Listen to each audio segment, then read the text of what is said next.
I mean, I'll come up with 4 or 5 ideas like a day. And one of the hardest things to do as an entrepreneur is not doing any of them, because there's so much noise. And this is why I like the science of scaling, because it really encourages you to focus on like what's important. And honestly, Alex's content does a really good job of like, there's 5 million things that you could do. All of them would improve your business in some way, right? But you need to pick the one thing that is going to give you the most leverage, the most return for the least amount of time. And that's honestly like the hardest part about being an entrepreneur, especially when you're excited about everything. And like there's a Steve Jobs quote that I love. It's like, strategy is like saying no to 1 million good ideas. I'm paraphrasing, but that's really what it is. Like, it's so important. And welcome back to the Artful Dollar Podcast. I have a good friend and someone who I admire a lot in the tattoo industry, Colton from the Eden Studio. Am I saying that right? Eden Body Art Studios. Eden Body Arts. I knew I was like missing something. Eden Body Arts, the Eden Winter or Summer or Spring Symposium. He is a co-owner of Eden with his wife, Deanna. And if I want to geek out on tattoo business stuff, Colton's one of the people that I call. So I thought, man, we should just have a conversation. And actually we met because you invited me out to come be on your guys' podcast over at Eden. And then you were like, hey, do you want to talk at the Winter Symposium on anything tattoo marketing business? And I was like, yeah. And then I didn't talk about that at all. No, you talked about marketing. I'm joking. I was like, if I'm going to come up out here, I want to give people some strategy and stuff, but I went deep. I went like, I felt very powerful. I was on stage and I was like, all right, everybody stand up. And I had everyone like go through this exercise. People were like moved by it. People were like in tears afterwards. Yeah. Yeah, it was really neat. And, I knew you were a smart guy, but was not expecting your stage presence. I didn't know that you have, you're studying that, like you're learning how to be a public speaker. So it really came across. That was a pleasant surprise that I didn't know about that. Actually, I had something similar with Mike Stockings, because he presented at our last one. Yeah. His presentation was amazing. He opened it up, crushed it. And then come to find out after talking with him, he like teaches courses to like high school age kids on public speaking. I'm like, rad. Yeah, that tracks. Yeah. That tracks. I was actually, when I went and did the sessions talk with Squire and them, I was talking to a bunch of the other artists that were presenting, and they were all like, man, we know nothing about presenting on stage. And I was like trying to share whatever little things that I do, just pretend everyone's wearing their underwear and, the normal stuff. But they were very interested in like, man, how do we learn more? And I was thinking, man, there's all these tattoo events, public speaking, in-person events, but no one's kind of studying that. And it makes a huge difference how you handle the room, the impact. It's not just what you say, but how you say it. And I always thought that'd be something cool to do in the future. Who knows? Maybe another time we'll partner on something like that. Yeah, totally. Yeah, everybody's always so nervous to present for the symposium. I mean, you weren't. You were very, very positive, very optimistic going into it, which was cool. But most people, like a lot of people haven't done a seminar before really. And so like the first one being 150, 200 people in the audience, like it's very intimidating. Like it's on a stage. It's not like a little seminar in a tattoo shop. Like it is. Like it's an event. So we could do before another one if you ever want to like have a little meeting, and I'll happy to help and share whatever my experience. And you can even have a couple presenters, even Mike Stockings, and come and like do a little pregame to prepare people. I think that would be cool. I would love that. It's one thing to have the knowledge to share and the experience and all that, and it's a whole other thing when your feet step on that stage. And the thing about whether it's a Zoom room full of tattoo artists or a real room of tattoo artists, everyone looks angry. Everyone looks unsatisfied. Like that's true. They're waiting. I feel like everyone's waiting for me to entertain them, to please them, to give them. And it's like, a little tense. Even though on the inside, they're probably like totally fine. On the outside, they just have this like angry, impress me tattoo artist face, and I don't even think they realize it.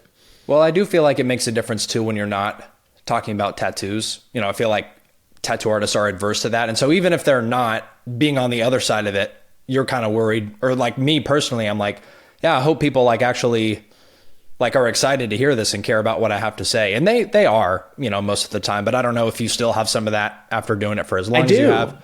You obviously have the card. You're a tattoo artist, so you get a pass a little bit, but still talking about money and with tattoo artists, like it is weird. And just a little bit tougher, at least mentally, than I think like if you're going to talk about like tattoos, because everybody wants to talk about tattoos. But once you start talking about, it's interesting that Mike teaches high school kids, because I heard from one of the, I don't know, people I was reading or studying on public speaking, if you want to be good, if you want to be really good at public speaking, go volunteer to speak at a high school. Because that is a tough fucking crowd. Yeah. That makes sense. I don't know which high schoolers or tattoo artists, which one's tougher. I don't know.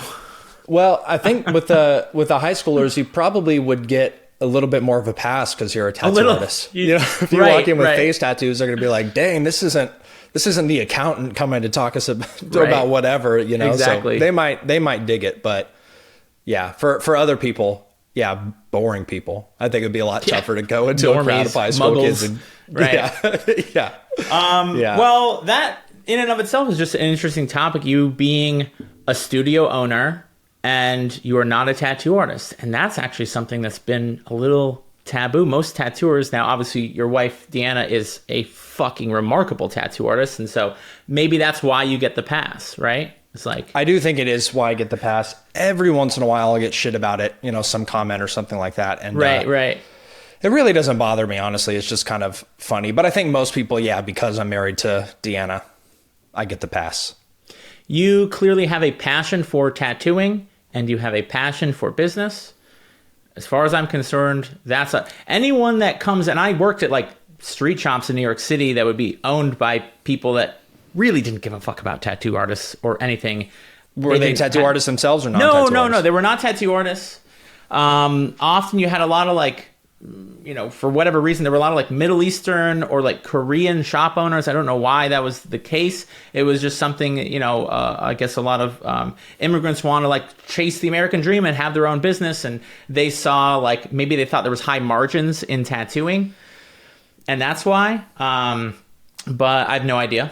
But that was what I ran into, and they just didn't give a fuck about us. And so I think at the end of the day, and I started working with 2 shop owners out in, I think they're in England, they're in the UK, and they just bought a tattoo shop. Neither of them are tattoo artists, but they have experience in art and music and other things. And they actually bought their favorite tattoo shop because... That's cool. I think the owner was just done with it. I think they'd been doing it for a long time, and the shop was actually profitable and doing well, and they were just like, well... we want to take over, but then they needed help. Like, okay, now what do we do?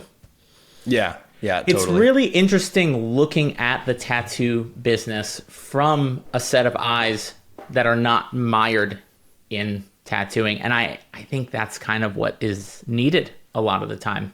And that's why I wanted to bring you on the podcast and share some of that perspective. Because when we were talking last week and I heard what you guys are doing and your plans and how you run the shop, I was blown away.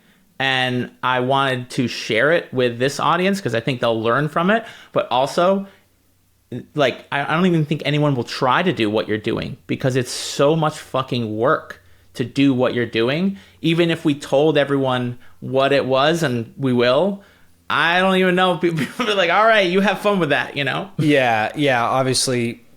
And tattooing is very similar. You don't want to give away, a lot of people don't want to give away knowledge or give away the secret sauce. But for me, I'm like, dude, if somebody wants to try this, like, please, good luck. Like, honestly, because it is a lot of work. And then even if somebody does it better than I am, like, or that we're doing, then there's 2 of us, you know, for the whole tattoo industry. So yeah, really not too worried about competition or anything like that. If anything, I do hope, like, I would love for people to take nuggets of this and use it to inspire their own studios or to inspire a studio that they work in. Because, you know, I think it's a great thing for tattoo artists. Yeah. You recommended that book, which I'm almost done with, The Science of Scaling. It's so good, right? It's really, really good. It's mostly about mindset, which is great, but I agree with everything it's saying. The mindset comes before the strategy, in my opinion. And their whole thing is like, you need to think bigger.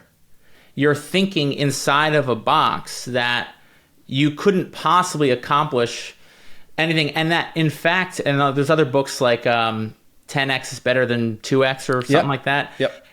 When you play a really big game, it actually is easier in some ways because you're not competing with other people at that level.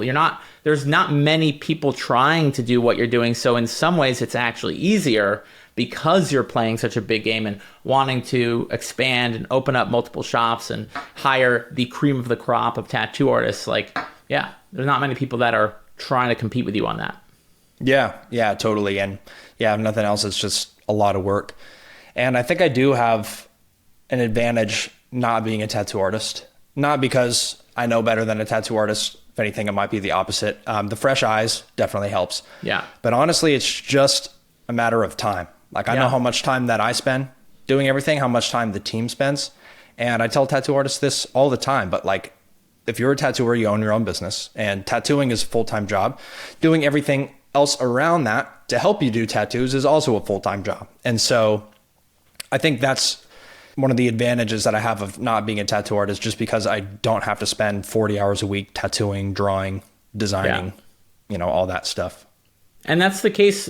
It's not unique to tattooing. That's the case for all. If you own a bakery and you're a baker, like you're spending 40 hours a week baking shit and working on the product that you serve. And then on top of that, you're doing everything else. And I saw a post, something about some tattoo artist saying like, we have to not only tattoo, but we have to do this. We have to do our taxes. We have to do the content and do all this stuff. And I'm like, okay, why are you complaining? Like, welcome to being an entrepreneur. If you don't want to do that, go get a 9-to-5, or go work at Colton's shop where he literally does all that for you. Yeah, I was going to say that is what every other human on this planet has to do, or every other business on the planet has to do. You have to market. You have to retain clients. You have to treat them well. Yeah.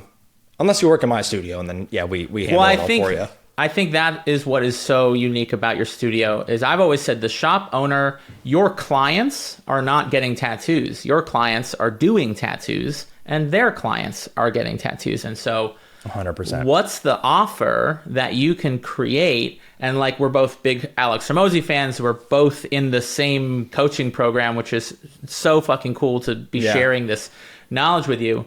How do I make an offer so good you'd have to be stupid to say no?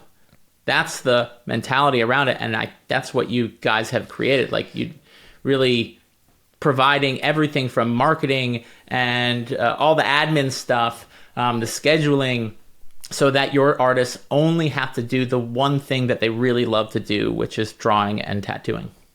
Yeah, and that was a huge mindset shift for me. So when I discovered Alex's stuff, like towards the beginning of this year, I was reading through offers. And I still struggle with this because, when I'm reading something or consuming content, I'm thinking clients in the sense of like people that get tattooed. And then I have to keep convincing myself or like focusing on, okay, well, how would this apply to artists, that's a real like highest value client. And so around the time that I discovered that offers book, that's kind of when I realized like obviously the clients are important. We got to focus on that too. But, if you're really trying to create something special and something different, the artists are going to be the highest value client for that.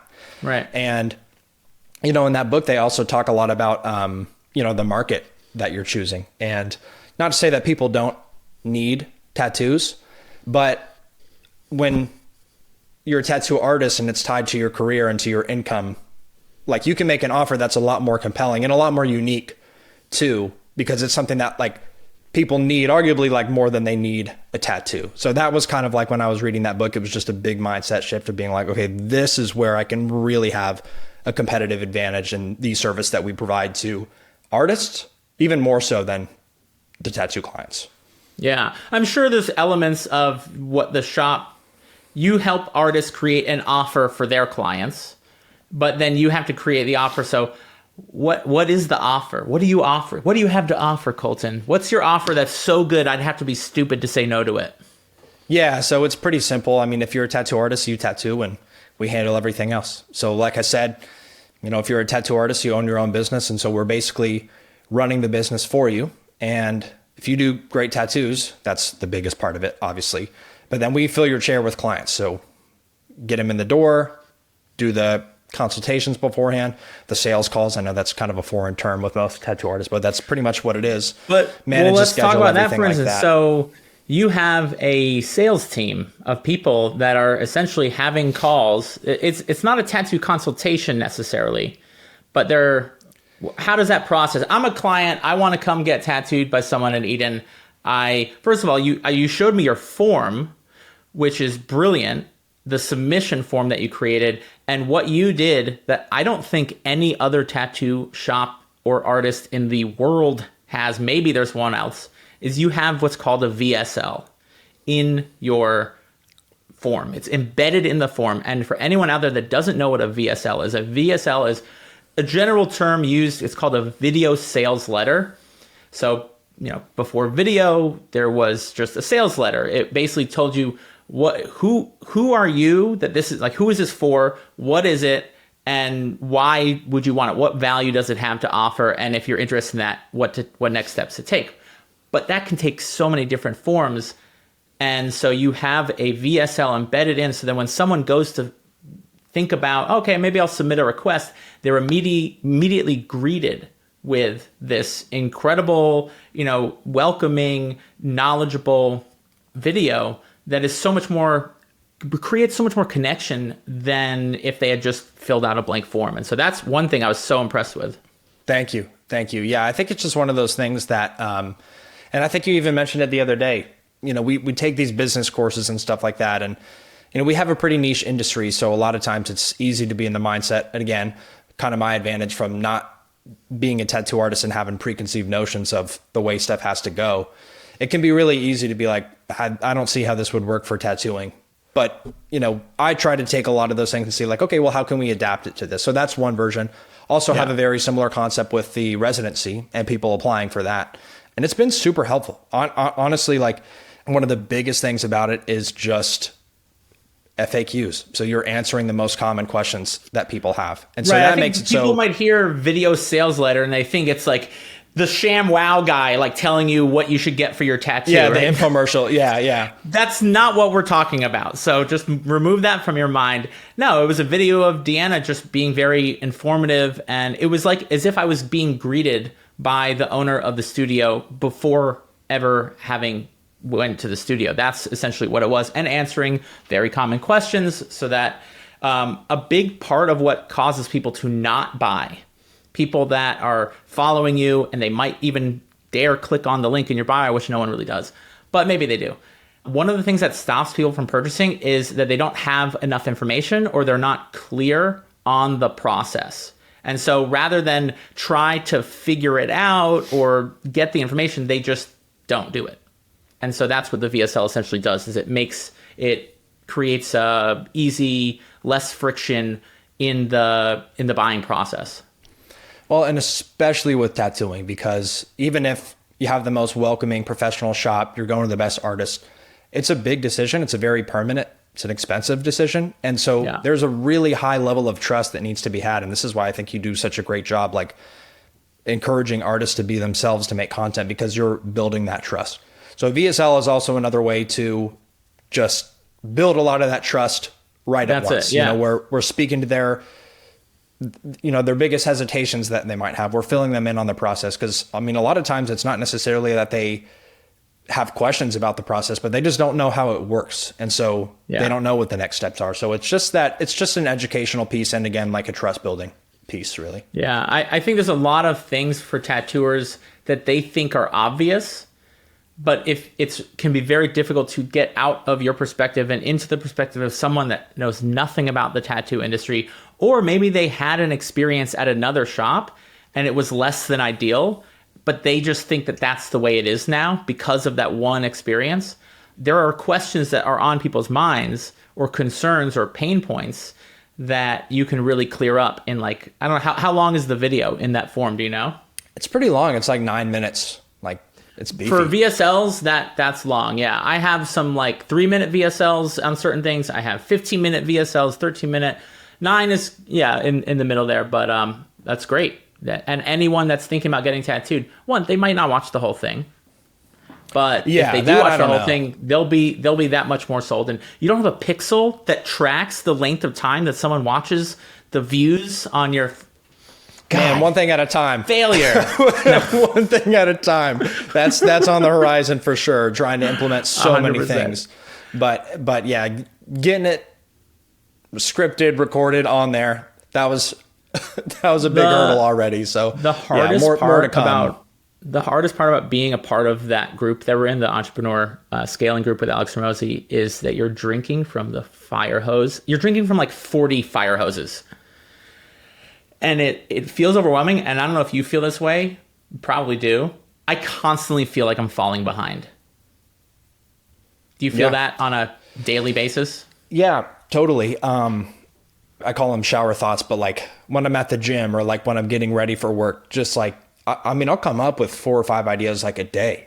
And one of the hardest things to do as an entrepreneur is not doing any of them, because there's so much noise. And this is why I like the science of scaling, because it really encourages you to focus on like what's important. And honestly, Alex's content does a really good job of like, there's 5 million things that you could do. All of them would improve your business in some way, right? But you need to pick the one thing that is going to give you the most leverage, the most return for the least amount of time. And that's honestly like the hardest part about being an entrepreneur, especially when you're excited about everything.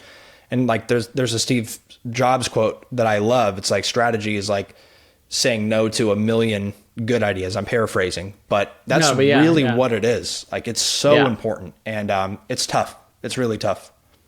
And so I think that's why the science of scaling talks so much about mindset, is because what they basically say is like, what's your BHAG, your big, hairy, audacious goal, which I think someone else coined that term, but what's your really big vision? And then how do you create a really big goal and then give it a very short timeline? Like you could say, oh, I'll do that in 10 years, but like, what if you were to try to do that in 3 years? What would you do differently now? What would you stop doing right now? And if you really write it out, I haven't done the exercises, but I would invite anyone listening to this to write out, if you were to swing for the motherfucking fence, just give it everything that you got to hit you got one pitch, it's the bottom of the ninth, and you have to knock this sucker out of the park. If you were to do that, what would that look like in your life? And then you could think like, well, that's never possible, or maybe 10, 20 years. But what would you do if you were to try to accomplish that in 3 years? It cuts the fat. It actually clarifies and it narrows your focus so that you might immediately realize, I need to raise my prices. I need to stop doing all these tattoos that I don't really want to do. And I just need to focus on the 40% of clients that I can charge, 100% more than I charge the 60% of the clients. So I might lose 60%, but I'm charging 40%, 100 times more, doubling your prices. And you'll lose clients doing that. But again, if your big goal is to hit, $250,000 a year in revenue as an individual tattoo artist, which is totally possible, you would probably do things a little bit differently now. And that's the purpose of that exercise. So is that where you told me you guys are trying to open up how many shops in the next 10. 3 hours? Yeah, 10 and by next the end of 30 today? minutes or so. So I got to run off no, just kidding. But 3 years.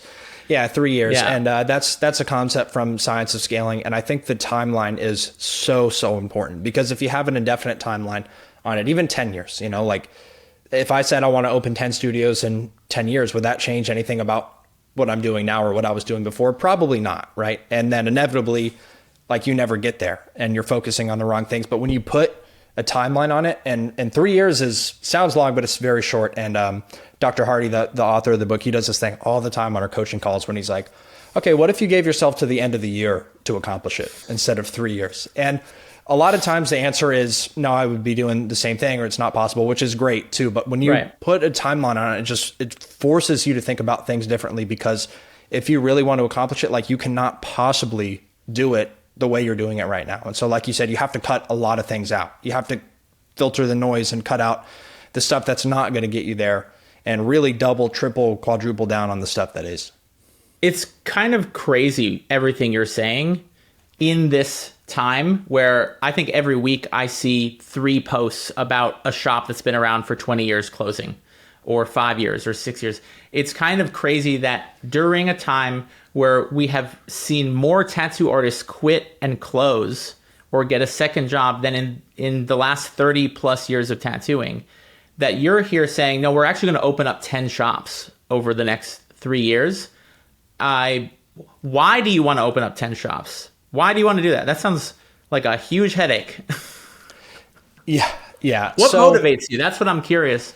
Yeah. So really it all comes down to, our mission here is revolutionizing the tattoo industry. And we think the best way to do that is when you enable artists to do the best work they can by taking all that other stuff off their plate. And we've been around for long enough that we've seen the growth that can happen and the life satisfaction in general when that happens. And that's just something that we want to provide to more artists.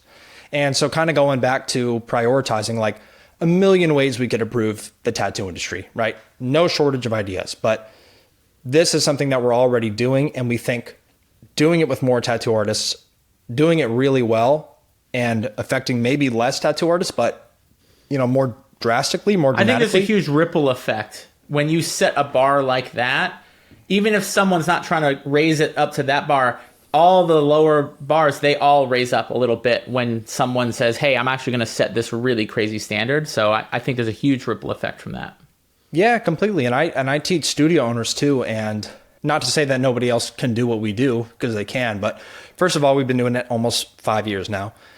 Again, I'm not a tattoo artist, so I can devote 100% of my time and energy to this, but it is so much work. And so I don't expect anybody, I would love if somebody did this exact same thing. I don't expect anybody to do it, again, because it's so much work. But even if you take nuggets of it, even if you start doing booking for your artist, or if you have a content creator to make, the shop Instagram page a little bit more popular, even just little things make a big difference. And one thing that's been really cool and really inspiring is like people that I know, people that I don't know, saying that, they see the stuff that we're doing and they do some kind of a version of it. And again, it's all for the artists. So that's another way that we want to create the ripple effect. But just seeing how transformational it can be with the artists that are in our studio full time, like that's what we want to tap into and do on a larger scale. Do you have an example of that or a story about that? I'm just curious, anything from your experience working with artists. So apparently 88% of listeners have not left a review or subscribed. And I'm going to get right back to the podcast in just a second. But if you have found this episode helpful and you think that other people would benefit from listening, then all I ask in return is please just leave a quick review and subscribe. It'll take just 1 minute and it might help other tattooers and other artists find this podcast and help them out. So please, it would mean the world to me and it might actually make a difference for someone else. Thanks. Yeah, completely. So one that's been top of mind recently is Monica. I don't know if you're familiar with her. You probably met her at the symposium, but okay, yeah, amazing artist and like just one of the hardest working people that I've ever met. And so when we opened, she applied, and it's a funny story because she actually applied a few times, and she was like working in a street shop at the time. And we saw like a couple of realism tattoos in her portfolio. She had done them for free, but we could see like, okay, there's something there. But the rest of the work was like just kind of walk-in tattoos. And it was like, I don't know if she's quite there yet. Finally, we took a chance on her, and the growth that she's had in the past 4.5 years has been like otherworldly. And actually, we just raised her rate. Well, first of all, like 4 or 5 months ago, her rate was $1,400 a day. She was up there for a while, but we raised her rate this past week to $3,000 a day, and she's booking at it. And she's booked out 8 months, and she's doing these amazing tattoos. She started teaching. She helped Deanna with her last seminar. She was like a TA. Her brother lives with her. Like she's got a house. Like all these things. Like just seeing that happen is really special. And it's she raised her rate from $1,400 and then just jumped right to $3,000 a day, and she's still staying booked out. There were gaps in between that. Okay. But also one of the advantages of us as a tattoo artist, you might say that's crazy. Like I can't do that. But for us, it's like, we're looking at the data, we're looking at the numbers, and it's like, no, I think we can I think we can do this. And so having somebody else like encouraging you to do that, I think makes a big difference too. And encouraging you to make those jumps. And also having the safety net of like, hey, if you don't book at that, like we'll take care of it. Like we will help you book at, you know, if not the same rate that you were before, like somewhere in the middle. Right. Right. And her transformation has been just insane. It was a data-driven decision. It wasn't I think I should charge more decision. Yeah. Yeah, and that's I try so hard to get that across with tattoo artists because it's what impossible. What is the data? Is it simply like, okay, you're booked out for 6 months? I'm just curious. Like, what is there anything else? Yeah, that's part of it. So she is booking out. How do you know when someone should raise their rates? Like, if someone's listening to this and they're thinking about raising their rates, what questions would you ask them? Yeah, no, great. I can show you my spreadsheet if you want. You do not want to see it, trust me. But I tell tattoo artists this all the time. It's so difficult to put a value on a tattoo. There are all these qualitative factors. How long have you been tattooing? How unique is your style? How good with customer service are you? And we could split hairs of that all day, and still we wouldn't be able to come to an agreement or a good price because also it's art and it's subjective at the end of the day. So there's some shit selling for $300,000 on a wall that I'd look at and like, you couldn't pay me to put that on my wall. Yeah. Yeah. You'd have to pay me $300,000 to hang it in my living room. So the only way to do it, in my opinion, is just like every other business sets their prices, is supply and demand. And so for us, what that means is two things. One, how far out you're booking, because that gives you more flexibility, right? If you're booked out a week and you want to raise your prices, if it doesn't work, you might not have any appointments the next week. If you're booked out 8 months, you've got 7 months to make adjustments, to do more marketing, whatever it is, right? So that's one of the things that we look at. And then the other thing is the frequency at which you book appointments. In other words, if you're booking new appointments faster than you can complete them, that's a pretty good indicator that you should raise your rates. That I didn't even think about that, but yeah, absolutely. So you're completing 5 tattoos in a week, let's say 5 large scale 5-day sessions. You're probably not completing them, but yeah, let's say but then you're getting 10 requests every single week. And that happens week over week over week. Not only are you booked out for a few months, but the growth is already at a exponential rate. And so that gives you the confidence to say, all right, we can go from 1,400 to 2,000. We can go from 2,000 to 25. And like, yeah. Totally. And I heard this quote a long time ago. I think it's from Bang Bang originally. But, he says, it doesn't matter how long you're booked out as long as you're booked out tomorrow. And would I recommend booking 1 day in advance? Probably not. But the concept of whether you're booked out a month or a year, like you're making the same amount of money every day. And the further out you're booked, the less flexibility you have with your life and stuff like that. So that's why that metric, the appointment velocity is what we call it. Basically, how fast are you booking appointments compared to how fast you can complete them? That's the most important one for us. And then, interesting. Like I said, the further out they're booked, the more flexibility we have, the more that also makes sense that that's more important than how far out you're booked. Because if you're booked out 1 month, but you're booking 20 to 40 new tattoos a week, let's just say hypothetically, how many requests do you guys get like in a week or a month? We get about 500 a month, organic 500 inquiries. Tattoo requests. And how many of those, I'm sure there's some like acceptance, like you don't accept every project. So how many of those are projects that you actually want to accept? Right. So probably more than 50%. And so another thing that we did with the form recently is we added a ton of friction to it. So we put our studio minimum there, which our minimum day rate right now is $1,500. The form is beefy as fuck. Like, I don't know if you went through it, but there's a ton of fields. I did. I looked through, yeah. So theoretically, like the people that are making it through that form, are ready to book a tattoo. And that's what we wanted more of. A ton of required fields. So you literally have to sit there for like 15 minutes maybe or more, I don't know, to fill that out.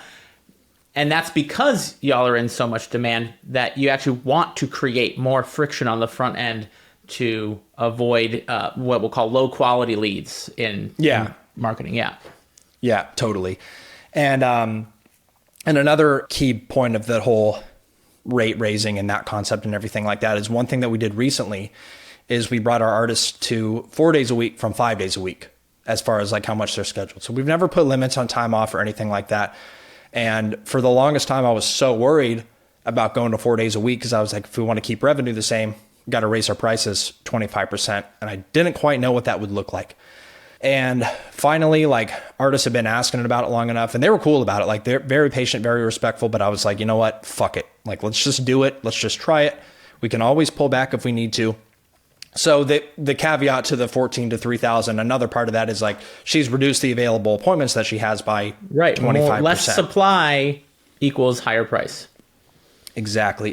And that's another conversation that I have with tattoo artists all the time. Like, they're booked out forever. They're charging almost nothing, and they work 6 or 7 days a week. And I'm like, and they're taking on projects that they don't necessarily want to do. And I'm like, dude, just first of all, double your prices. Second of all, tattoo 4 days a week, and like, your life will be so much better, and you'll make more money, and you'll do better tattoos, and you'll get better clients is the thing too. Like, and I think a lot of people are worried about that as well.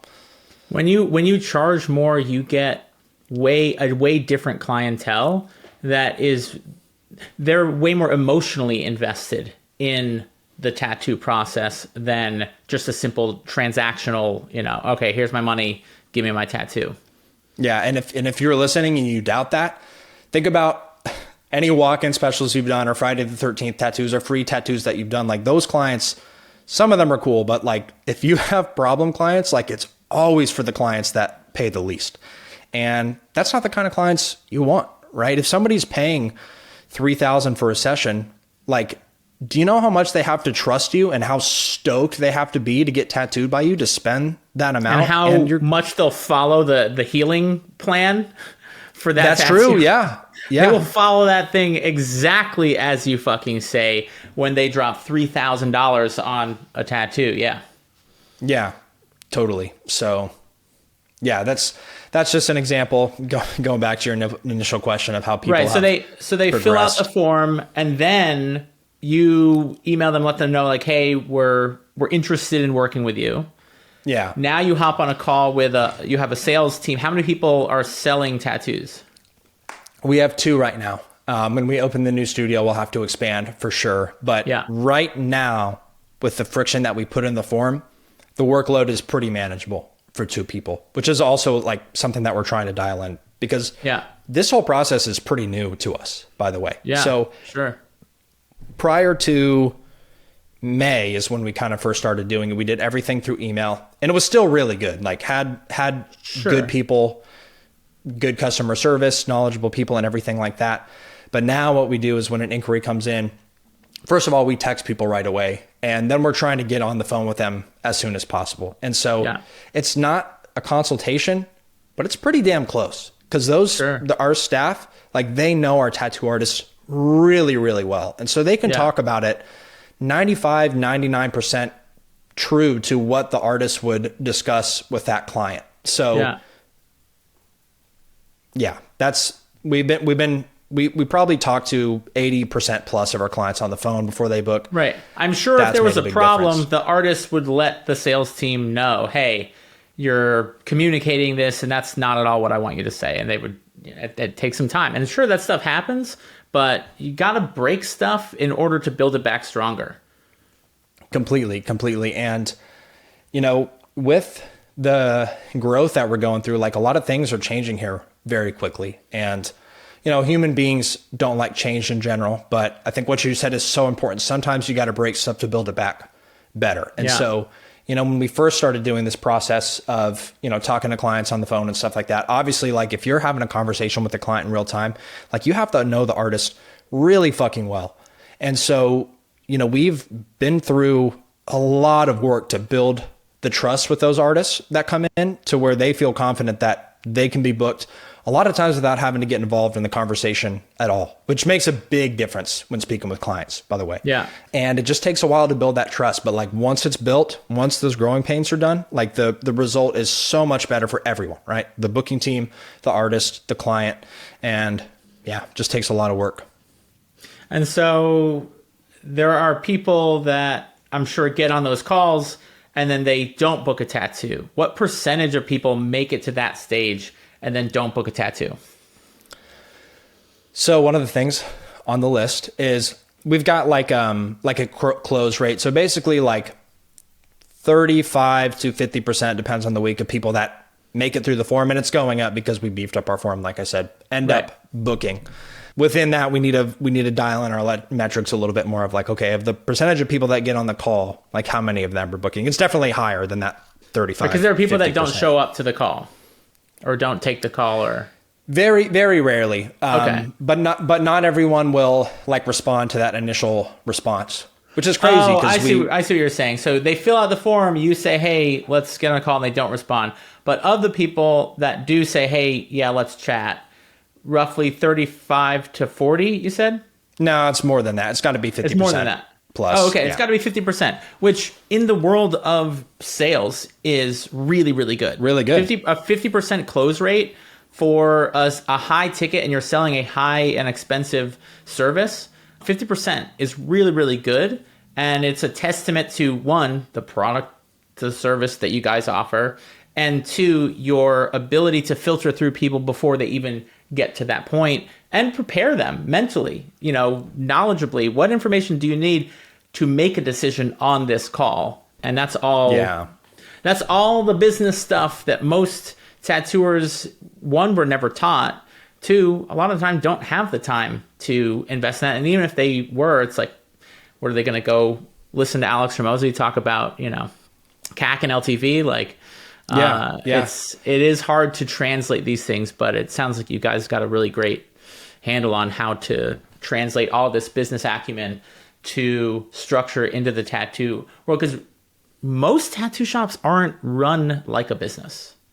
Right. They're kind of run like a social experiment. And I don't say that insulting. I've worked at shops that it was like a club. It was like there was a lot of drama, and somehow money was supposed to be made amidst all of that.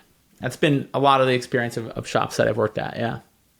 Yeah, totally. And again, just going back to it, but it just takes so much work. First of all, to even know about this business stuff, right? To take the time to learn about it.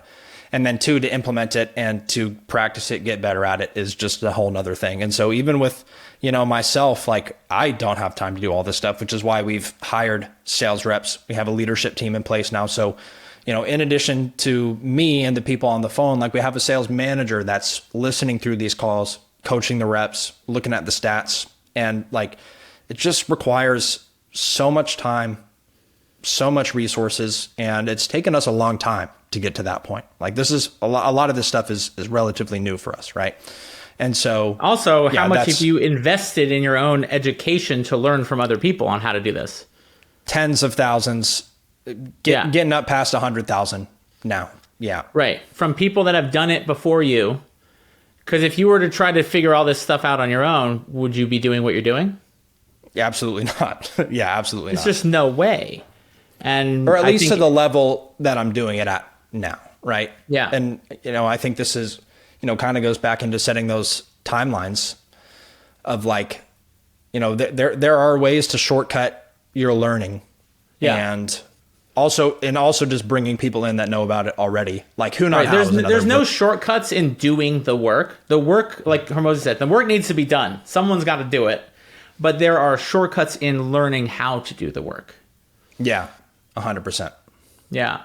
And so I feel like some people, I've heard, someone wants to open up multiple shops, 5 shops, 10 shops, and people are like, whoa, do you need that much money? Like, why do you need to make more money? I don't understand.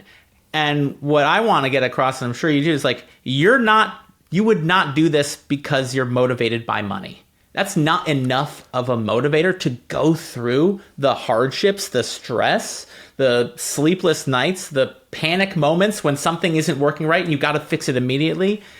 It's not a good enough motivator. Making an impact sounds to be, one of your big motivators. Anything else that motivates you to take on such a big goal?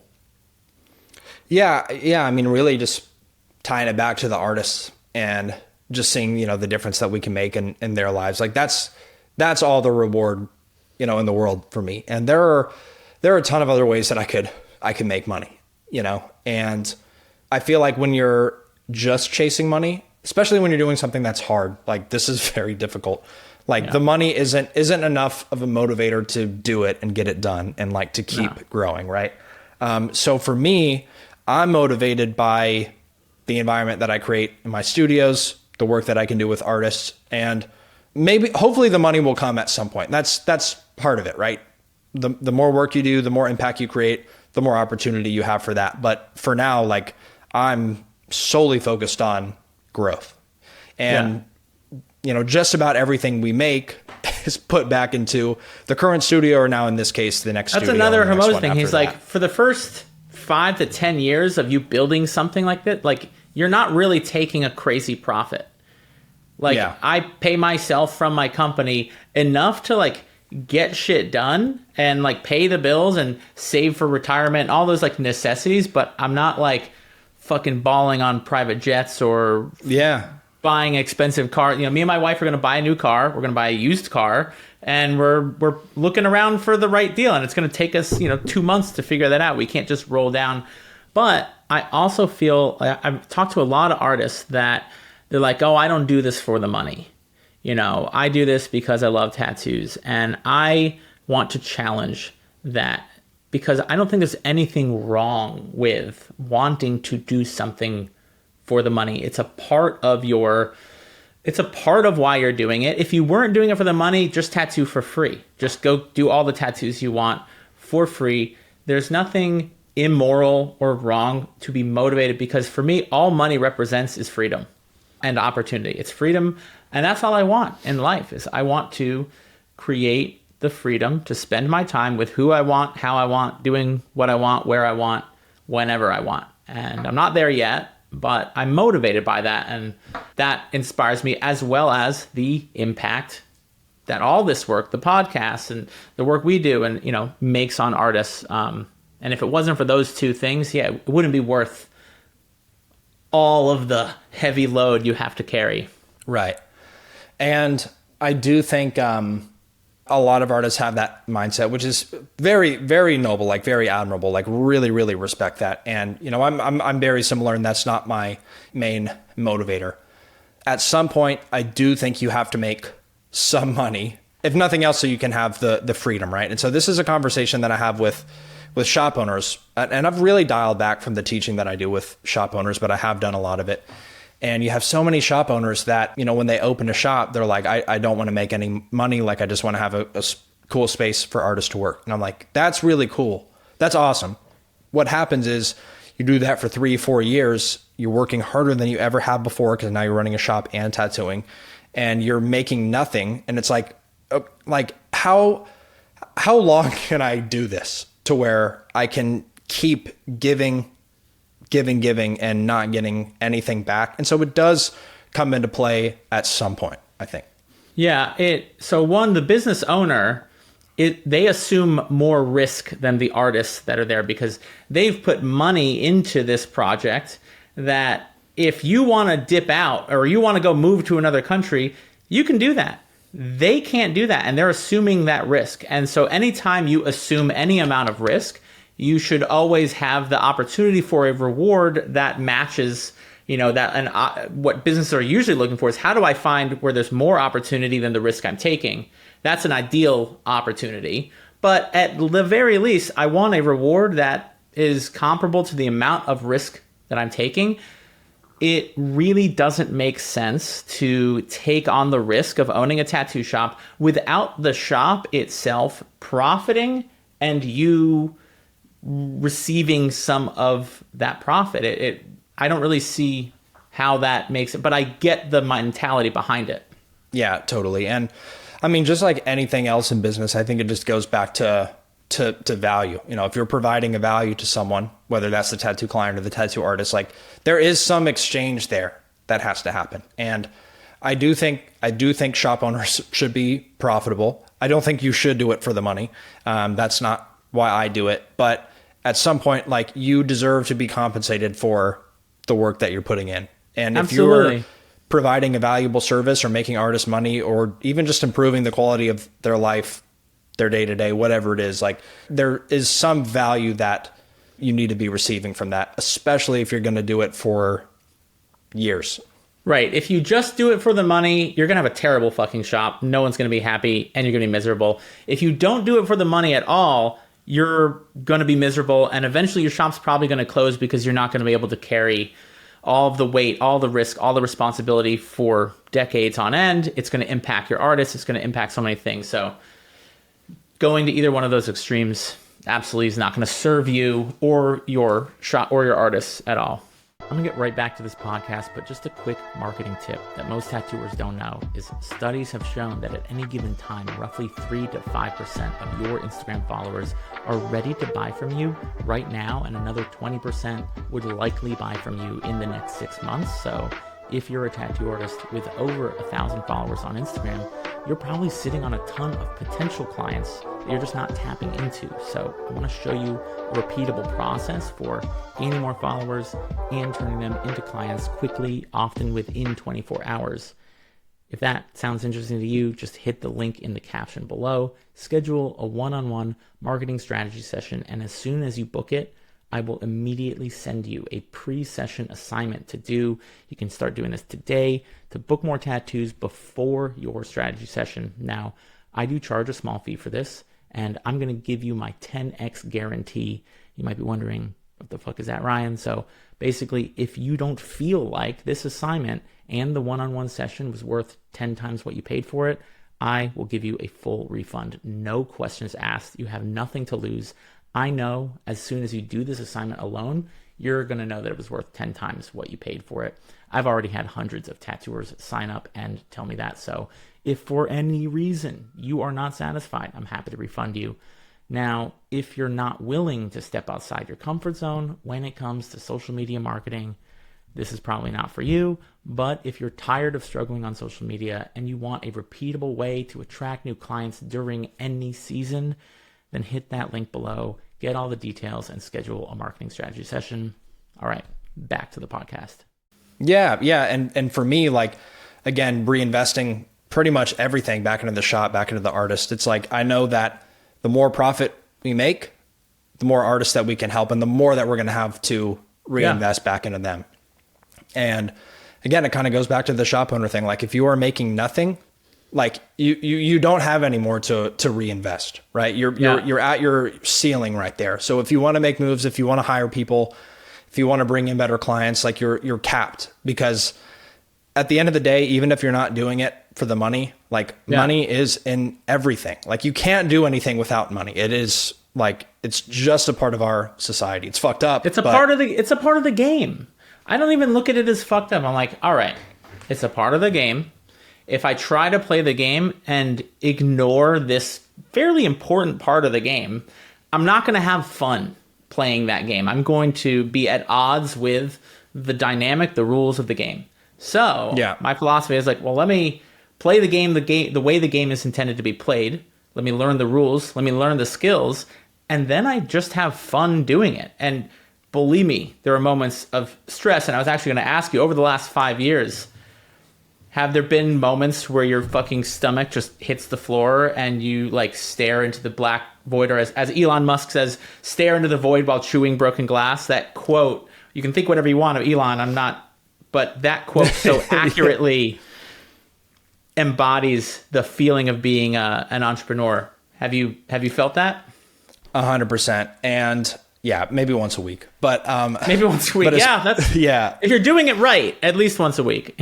Well, and especially like the bigger you get. This is why it's like a running joke when people say like, "Oh, you're your own boss if you are an entrepreneur, like you work for yourself." It's like, okay, right. Yeah, I don't have a boss telling me what to do, but I work for everybody else in the studio, and so especially as you're growing, you have other people that are relying on you. Maybe not the artist as much because they can just go to another shop still, but now we have a staff. Like, I have other people that I have to provide for. You have to answer they can go to, get their own jobs for, too.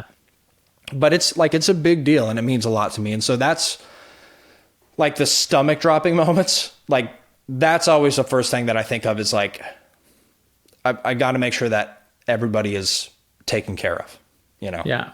That's what makes my stomach drop, is when I think, oh shit, one of my clients, one of my employees, something isn't working the way we want it to for that person, and I obsess over it almost to a fault. Now, I'm going to say definitely to a fault at times, but it's also a double-edged sword. It's part of what makes me great at what I do.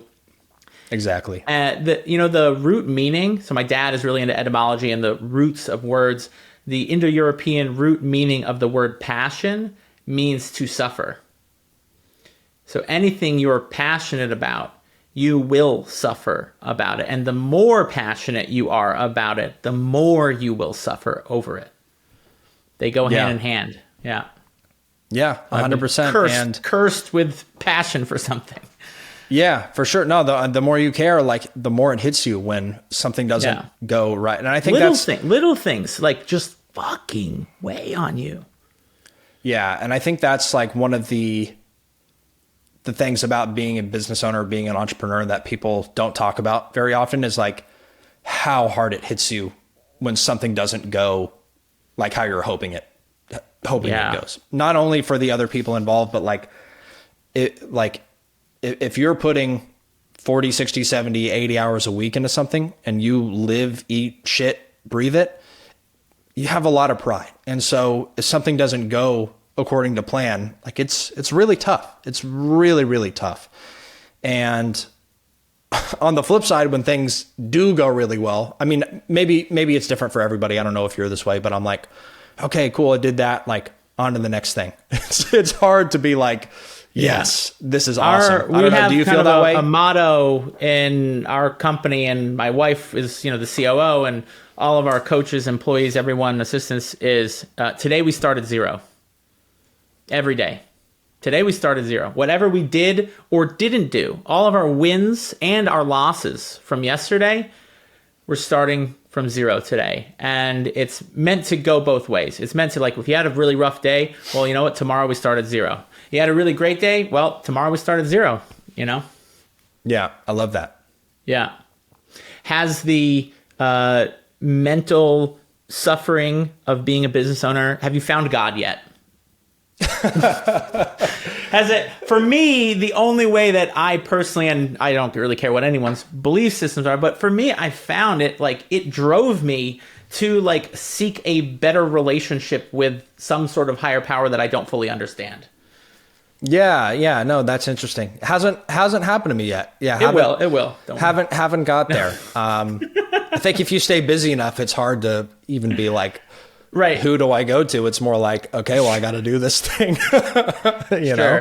These principles of just surrender. A lot of the time, I've found the most powerful move I can make in my business is to surrender in the moment, to stop trying to control the thing that I can't control, to trust that, you know what, there are other powers that be. I'm sure there's been a ton of synchronicities that have played out with you and Deanna. How did you guys meet, by the way? I was curious. Yeah, I was getting tattooed, not by her. This was 7-8 years ago, but I was getting my sleeve done at the shop that she worked at the time. Yeah. And I'd seen her on Ink Master and everything, so I had a pretty big celebrity crush on her. In your room? No. Yep. Yeah, tons of printouts. No. Yeah, we just started talking and hanging out, and like I've been pretty much hanging out since then.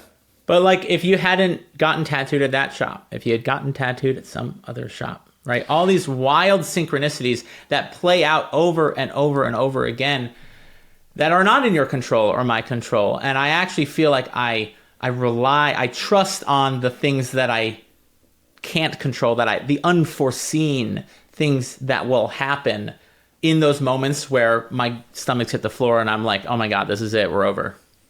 Yeah, totally. And I think, a million of those events, like it's funny thinking back. I obviously told the like micro version of that story, but like so many, if I never got tattooed at that shop, if I never hit up my artist for the flash piece he wanted to do, like if he hadn't have posted my tattoo and tagged me, like so many things, right? Like wouldn't have led to this. And yeah, it's really cool. And to your point, I also think that it's like, if that stuff hadn't have happened, like, I don't know what I would be doing today. I wouldn't be doing this for sure. I'd be a lawyer or something else, but like I would be doing lame, fine. Yeah, it was. I'm not as good as I am now. It would be less cool, but like stuff just it works out, you know. And there's no point in dwelling on things to some extent. Obviously, you want to use it as a learning experience, but if you get a break that doesn't go your way, like you can figure it out. Like, and I think that just applies to everything in life, not just business. Sometimes it's meant to not go. Sometimes that was exactly what you needed. You know, we started with, you know, financial coaching was what I was really passionate about. I was like, I was terrible with my money. I want to figure out, and I went and became a licensed financial advisor, and I pursued this goal. So we built this whole business to help tattooers that were making money, help them save, invest for the future. I know you guys help your artists with that as well, which is amazing. Yeah. Yeah. And then in 2024, we were talking to all these tattooers, and they just weren't in a place where they could really use or afford our services, because that was early 2024 is when we started to see. And now we were talking to, you know, about 80 tattooers a month at that time. Wow. And it was across the board. We were hearing people say, yeah, I used to make, you know, 10, 12, 15K a month. Now I'm making 4, 5, 6K a month. And we've just been hearing that so much. And so that was really hard on our business, but it was also hard for tattooers. And we're like, man, what do? There was a moment, there was like a week where I was like, I don't know if this is going to work out too good. And we made some moves, some changes, which led to the Artful Marketer program that we've now been leading since then. And it made a world of difference. And we've made a world of difference in all these tattooers' lives and helped them and their families and build the confidence and security. But it was just a story, an example where I fucking screamed into a pillow one day. I got some other bad news on top of that happening, and it was just like, and I look back on all of that, and I'm like, man, if that didn't happen in that way, I wouldn't have been able to provide the opportunities that I can now. I wouldn't have had the opportunities for myself and for other people. So, yeah, lots of unforeseen circumstances, that blessings coming all our way, even in the form of something we don't want. Yeah. And I think like so much of this stuff ties back together, especially when you're as passionate about something. Like it's very difficult to pivot from something, you know, when you realize like maybe this isn't the best course of action. And it's also very difficult to pivot from something that's good or like something that's going well, so you can focus on something else. And this is like, again, going back to one of the hardest things about being an entrepreneur is like, you know, the whole concept of sunk cost fallacy. And, you know, even if the Artful Dollar was crushing it, the financial coaching was crushing it, like you probably wouldn't have gone down the marketing path, right? But I'm we wouldn't sure have. Yeah. It was insanely difficult. We were doing a little bit of it, but it wasn't the main thing. And now it's kind of become more of the focus for us. Yeah. Yeah. But I bet that was even difficult to say like, all right, we're going to dial this back. It's not going to be our main thing. Oh my God. We're gonna it felt shift. like I was like, and we still do it, and we still have that program, and it's great. It's actually better than ever, but it's not our main focus. Now but in the beginning, oh God, it was painful. Yeah, absolutely.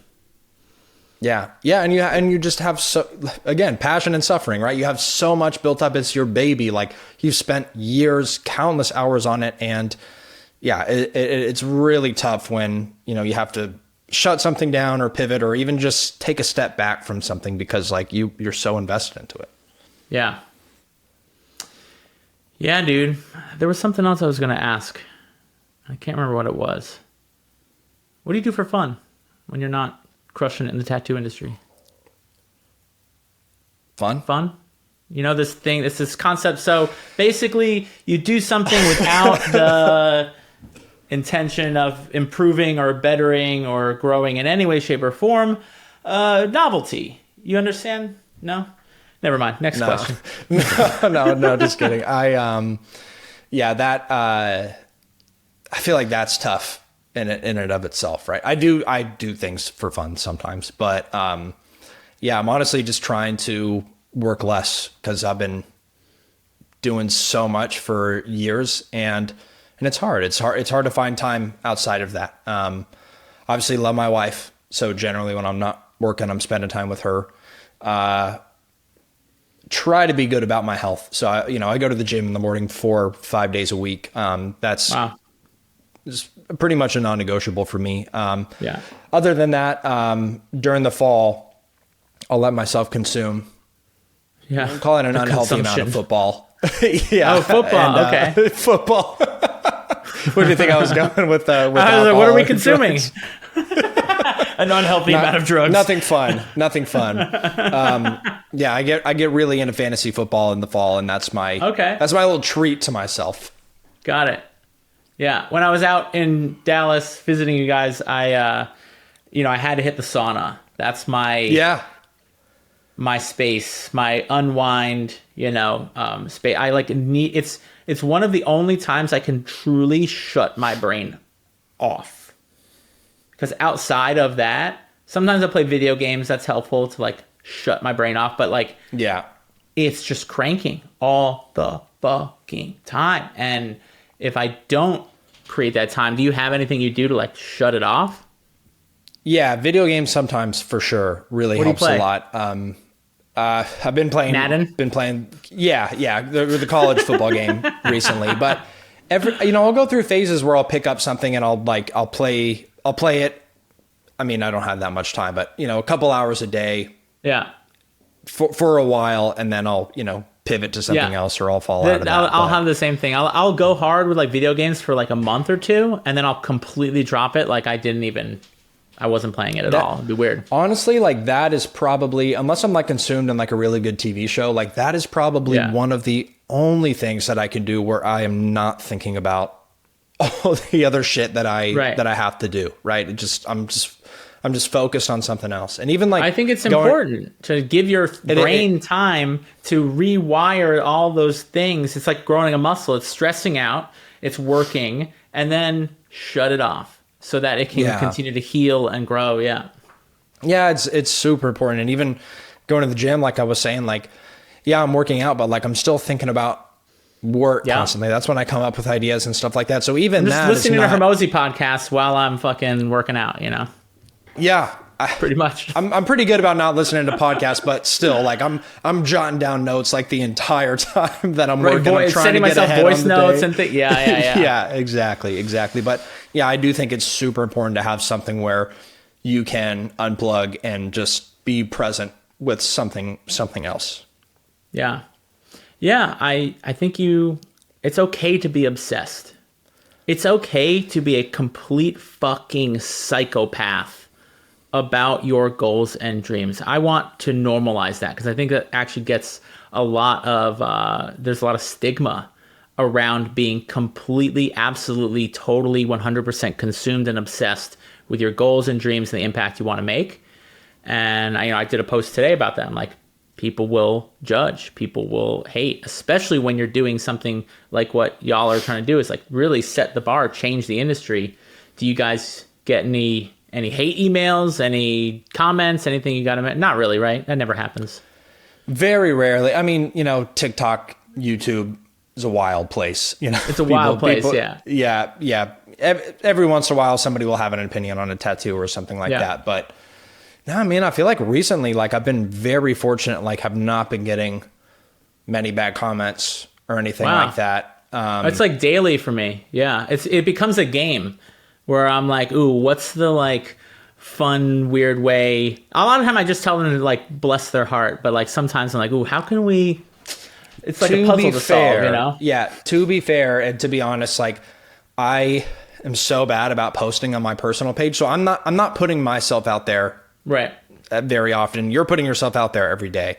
But actually now thinking back, I was oh yeah, it's been good for a while. But when it was bad is when I was doing the podcast all the time, when I was making content all the time. Just the more you put yourself out there, the more people are going to have stuff to say, Yeah, pretty much. Yeah. I had someone make a post about me the other day. One of my haters. They were really? yeah.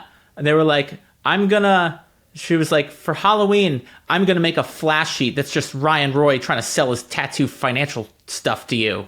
And congratulations, man. That means you made it. I was thank you for promoting me. This is fantastic. And it was all these comments, people were hating on it. And I was all right, that's fascinating. Yeah.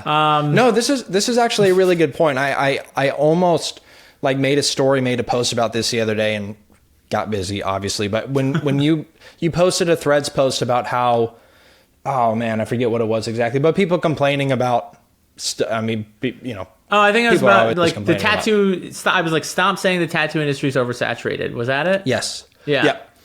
Yeah. And yeah, similarly, I get so much shit every time I post stuff like that, or even just mention it on a podcast or something like that. But this is something that I think is really important for people to remember. And I think it's one thing that you do a really good job of, is anybody that is going to feel some type of way about that, like those are not your clients, right? No. Like they will never take a course from you, right? But the people that do see that and resonate with it, like they will trust you a lot more and they'll feel more connected to you because of that. So I know that it's something that I need to get over at some point. I wouldn't say that it paralyzes me or that it really holds me back, but yeah, no, I mean, I have apprehensions to post things. And and honestly, like Hermosi does this too, right? Like he's just tweeting all the time.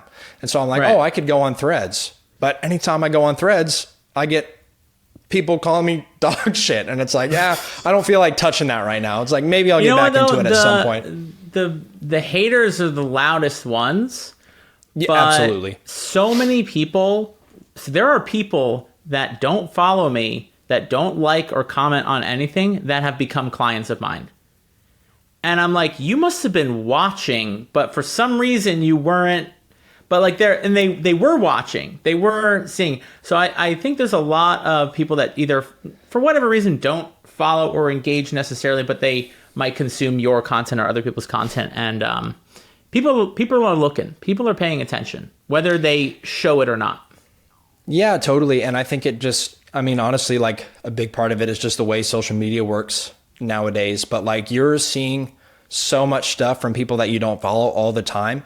And like you couldn't possibly drop all of them a follow. So like I think people are just preconditioned to like, maybe they're not following a page, but maybe they see your stuff a lot because they watch it one time and Instagram's like, all right, they want more of that stuff. And they just don't really think about taking the step to follow you. I've literally worked with clients who are like a month into working together. And then I'm like, oh, did you see that post on da-da-da? And they're like, I look and they don't even follow me. I'm like, oh, that's interesting. And it's like, okay. Yeah. That's fine. It's fascinating, right? Yeah, man, I could go down this rabbit hole all day, but... Well, you do also teach and talk a lot about social media stuff. Anything on that topic that you want to jump into? Because I also love talking about that. Yeah, I mean, I think, I see so many tattooers complaining about the algorithm and stuff like that. And I actually have a post about it I'll put out one of these days too. But like the algorithm, like it's not broken. It doesn't suck. It's actually so fucking good. Like ridiculously good. And if you don't believe me, like go to your phone, scroll Instagram, and like you will not see stuff that you don't like. Maybe every 10 posts or so, like you'll see something that you don't like. It's better than ever at showing you stuff that you want to see.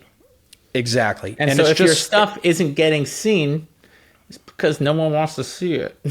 Yeah. And it's just changed a lot, right? Yeah. And so for tattooers that have built a following and maybe have millions of followers, they post something and it gets 2,000 likes, which used to you would get 40,000.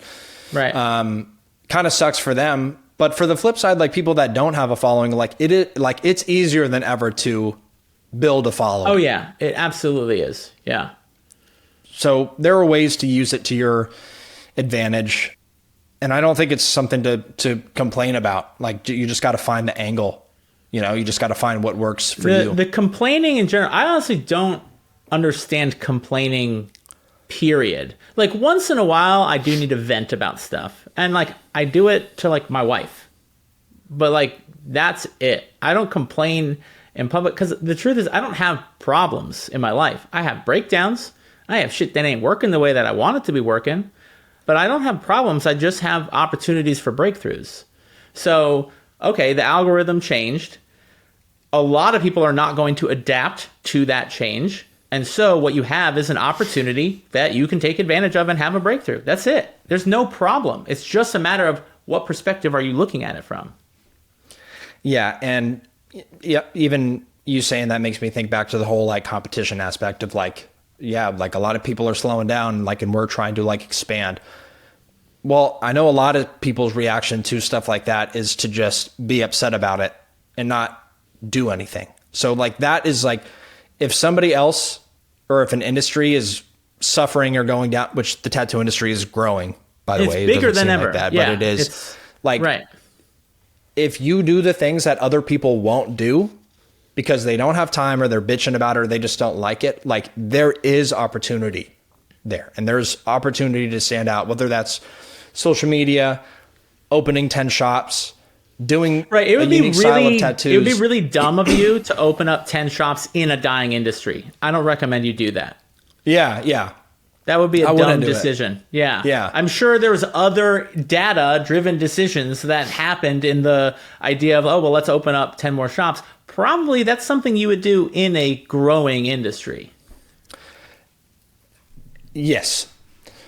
I think one of the reasons that our business model has gone well, knock on wood, so far, and like our offer is more compelling than ever is because like tattoo artists are struggling now, right? And because we provide a different angle and we provide more resources to them, like they will be more successful working at our shop. So in that sense, like I think it's a good time to get into something like this is because we have a service, we provide a service that people really, really need. And even if you're doing well, you can always be doing better. Yeah. Yeah. It's just an opportunity to do something a little bit different. And like you said before, people in general, not just tattooers, but people in general, we don't love change. We've evolved to not love it. But there was actually a really good podcast on, do you know Mark Manson, The Subtle Art of Not Giving a Fuck? Yeah. Mark Manson, he's got a great podcast that he did an episode on the topic of resilience. So they'll take a topic and they'll do, so much research and all this stuff, and they'll break. So it was a really, really cool episode. It was like 3 hours long. You need resilience to even learn about resilience. But he was talking about, they should have like a pre-episode on resilience before that episode. But they had to listen to it. Yeah. They were talking about dandelion children and orchid children. And I thought this was a really interesting topic. So there were this study where they studied all these kids in like a war-torn area in Europe or something. This happened, I don't know when this study happened, a while ago. I think it was after World War II or something like that. And there were kids that, despite the poverty and sickness and lack of resources, like they just did fine. They were just doing totally fine. And we look at that as like, that's resilience. Those are like these resilient kids, and they call them dandelion children because they could literally grow anywhere under any conditions. And so I was thinking to myself, I'm like, yeah, I'm a dandelion person. I'm resilient. And then they're like, and then there's orchid children who if you've ever bought an orchid at a store and tried to maintain, it's like it dies if you breathe on it wrong, Yeah. But that under the right conditions, these orchid children grow up to do wild, extraordinary things. And it's not that like the dandelion child is not capable, it's not that binary, but it was a really interesting, I can't remember, something you said made me think of resiliency, and that I was a sensitive fucking kid. Like I dealt with depression, anxiety, all that stuff. And I grew up in a great household. There wasn't really any particular, I went to public school, I was picked on, whatever. But I really do, I think a lot of artists in general, not just tattooers, I think a lot of artists are kind of like that orchid kid. And we like to think that we're resilient. And I think resilience, they talk about it, it's something you build. And the word resilience actually kind of means like when it was a word used in engineering, when metal would bend back, that was a resilient piece. It would bend back, it would hold its form. Even if you were to bend it, it would still hold its form. And gotta be resilient, but at the same time, under the right conditions, you're capable of so much brilliant, talent, art, beauty. Yeah, exactly. And yeah, I think that's what we're trying to create with our studio is those right conditions. The right conditions. Yeah. I love that. Beautiful. Well, damn, dude, I could talk about all this stuff forever, but what are you guys up to next? You guys got do you have a symposium coming up? Yep. So we've got a symposium coming up at the end of the year, going back to how much it sucks to shut things down. I think it's going to be our last one for a while. Wow. Because we need to focus on, opening more studios. And that's a big realization that I've had recently, but still doing the next symposium. Very excited about it. I'm speaking at that one. When is that? And it's December 6th through 8th. So that first weekend of December. Are there still tickets available? Yeah. Okay, cool. So people can go check out eden.edu on Instagram. Is that right? Yeah. Or just edenbodyartstudios.com. It's in the menu. You can find cool. Eden Winter We can Symposium. drop links in the description for anyone that's looking for it. Sweet. Yeah. Cool, man. Yeah. Yeah. So that's possibly last one. Maybe not, but we'll see. Yeah. So, but last one for a while, but we just bought a building, or we're under contract on a building, and that's going to be our second studio in Dallas. So hiring artists for that. Already got 10. Are these 10 shops going to be in Texas or? No, they'll be around the country, but at least 2 in Dallas. We're thinking Austin next. Cool. But yeah, so just getting ready for that. Got 10 artists signed on, bunch more in the pipeline, and honestly, we're gonna need another studio because there's too many amazing artists that we're talking to. We're gonna need some more. Right. More well, space. if anyone wants to apply for that, you could send me the link to if there's like an application or something like that. Are you still accepting applications? Yeah, we are. We might not have room right now, but again, 9 studios to go, so we'll have room at some point. Was it Monica? Was that her name? She applied multiple times, right? Yep, exactly. And I love that she applied multiple times. Like, that speaks loudly. If you're an artist and you want to get a job at any particular shop and you get denied once, if you apply twice, if you apply 3 times, that's probably had a big reason as to why you even gave her the opportunity. Yeah, for sure. And especially at that stage. When if someone's not willing to take no, they want it, they're hungry, they're willing to do whatever it takes. I want to work with that person over the person that has all the talent and skill, but they don't have the hunger, because you can't teach that. I can teach this person to be better at whatever it is I need them to be better at, but I can't teach that hunger. 100%. Yeah, I agree. Cool, man. Anything else before I let you go for the day? I thank you again so much for sharing your time and knowledge and experience. I really appreciate it. Yeah, no, I mean, thank you for having me on. This was a blast. Always great talking with you. We're going to have to set up something else for sure. We were talking about having me come down and maybe do a piece, some more content. I would love to do that. So we'll definitely talk more about that, man. Cool. Yeah. Awesome. Love that. Thanks again for listening. Check it out on Eden Studios on Instagram, and we'll see you next time on the Artful Dollar. Thanks. Yeah. Thanks. All right. If you found this episode helpful, one of the best ways for you to help other artists is to share this episode. Leave a review and subscribe. It helps other people find my channel, and you never know what a difference it might make for someone else. Plus, I will forever be grateful for your support. So I just want to say thank you and have a great rest of your day.